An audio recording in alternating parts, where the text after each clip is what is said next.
Welcome to finding out a new world in English. Hey guys, what if I told you that you already know hundreds of words in English without even studying them? It's true. Today, we are talking about cognates. Learning vocabulary can feel overwhelming, but cognates are basically a vocabulary cheat code. They are words in two different languages that share the same origin, look almost identical, and have the exact same meaning. Let's look at how you can use them to instantly level up your English. First, we have identical cognates. These are your best friends.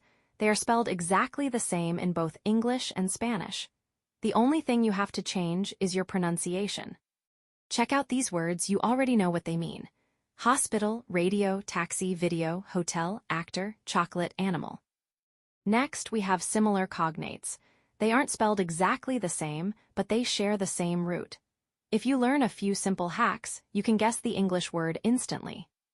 Here is my favorite trick. Whenever a Spanish word ends in CIN, it usually ends in TION in English.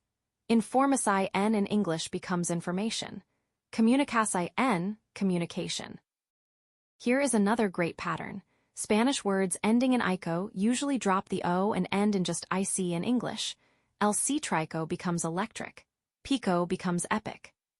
Before continuing, please subscribe. If this information is useful, share this video with a friend who needs it, and don't forget to leave a like.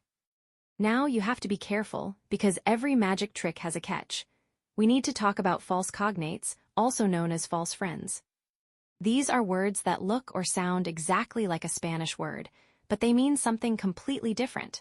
They are designed to trap you, so don't fall for them. Here are some of the most common false friends you need to watch out for.